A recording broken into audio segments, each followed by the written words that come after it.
শুধুমাত্র একটা ডিম দিয়ে চুলায় তৈরি বেকারি স্টাইলে 9টা কাপকেক কিভাবে তৈরি করলাম।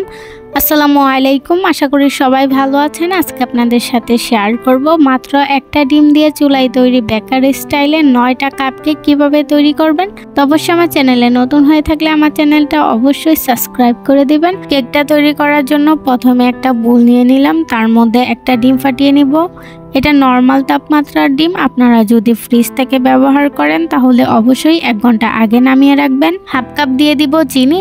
চিনিটা আপনাদের স্বাদ অনুযায়ী দিয়ে দিবেন, তবে হাফ কাপ দিলে মেজারমেন্টটা ঠিক থাকবে। এখন একটা হ্যান্ড মিক্সার দিয়ে ডিম আর চিনিটা ভালো করে ফেটিয়ে নিতে হবে। চিনিটা গলার আগ পর্যন্ত ভালো করে ফেটিয়ে নিতে হবে। যখন দেখবেন চিনিটা গলে গিয়েছে আর এরকমের ডিমটা সাদা সাদা হয়ে গিয়েছে, তখন এর মধ্যে দিয়ে দিব 1/2 কাপ পরিমাণের নর্মাল সয়াবিন তেল। তেলটা দেওয়ার পর বেশি সময় নিয়ে মিশানোর দরকার নাই, 10 থেকে 12 সেকেন্ডের মতন মিশিয়ে নিলেই হবে। তেলটা মিশিয়ে নেওয়া হয়ে গেলে এর মধ্যে দিয়ে দিব 4 কাপ পরিমাণের লিকুইড গরুর দুধ। দুধটা এখন হ্যান্ড মিক্সার দিয়ে ভালো করে মিশিয়ে নিব। 1 চামচ ভ্যানিলা এসেন্স দিয়ে দিব। ভ্যানিলা এসেন্সের পরিবর্তে আপনারা চাইলে এলাচের গুঁড়ো ব্যবহার করতে পারেন। ভ্যানিলা এসেন্সটা মিশানোর পর এখন শুকনো উপকরণগুলো দিয়ে দিব। একটা ছাঁকনির মধ্যে 1 কাপ ময়দা নিয়ে নিব। আপনারা চাইলে ময়দার পরিবর্তে আটাও ব্যবহার করতে পারেন। আর নিয়ে নিব 1 চামচ বেকিং পাউডার। আর বেকিং পাউডারের পরিবর্তে আপনারা চাইলে বেকিং সোডা ব্যবহার করতে পারেন, তবে এই ক্ষেত্রে বেকিং সোডাটা হাফ চামচ দিলেই হবে। এখন সবগুলো উপকরণ ভালো করে চেলে নিব। আর চিমটি পরিমাণে লবণ দিয়ে দিব। এখন সবগুলো উপকরণ ভালো করে মিশিয়ে কেকের একটা ব্যাটার তৈরি করে নিব।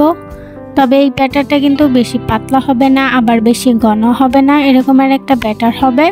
এখন কেকগুলো মোল্ডে নিয়ে নিব। তার জন্য এখানে আমি কাপকেক লাইনার নিয়েছি আর নিচে একটা স্টিলের থালা নিয়েছি, কারণ আমার কাছে মাফিন মোল্ডগুলো নেই। তার জন্য কাপকেকের লাইনারগুলো আমি একটা স্টিলের থালার মধ্যে নিয়ে নিয়েছি।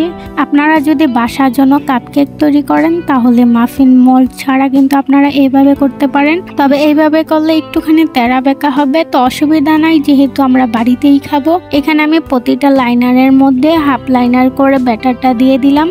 এখন চলে যাব চুলার মধ্যে কেকগুলা বেক করার জন্য।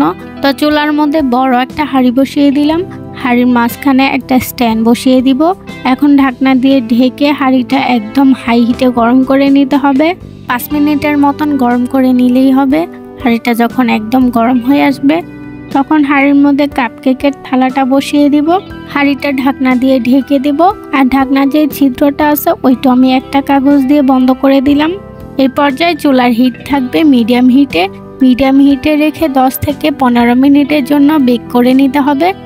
10 থেকে 15 মিনিটের ভিতরেই কিন্তু কেকটা হয়ে যাবে। আর আপনারা চাইলে এরকমের একটা টুথপিক দিয়ে চেক করে দেখতে পারেন। যদি টুথপিকের সাথে কোনো ব্যাটার না আসে তাহলেই কিন্তু কেকগুলা হয়ে যাবে। আর এদিকে কিন্তু আমার কেকগুলাও হয়ে গিয়েছে। আর কেকগুলা কতটা সফট হয়েছে ওইটা তো দেখতেই পারতেছেন। তো অবশ্যই বাড়িতে ট্রাই করে দেখবেন। আর আমার ভিডিওটা কেমন লাগলো অবশ্যই কমেন্ট বক্সে জানাবেন। আর শুধুমাত্র একটা ডিম দিয়েই ঘরে বসে বেকারি স্টাইলে কাপকেক তৈরি করে ফেলুন। আর অবশ্যই আমার চ্যানেলটা সাবস্ক্রাইব করে পাশে রাখা বেল আইকনটা বাজিয়ে রাখবেন, যেন সবার আগে আমার ভিডিওগুলো আপনার কাছে পৌঁছতে পারে। তো আজকের জন্য বিদায়, সবাই ভালো থাকবেন, সুস্থ থাকবেন, আল্লাহ হাফেজ।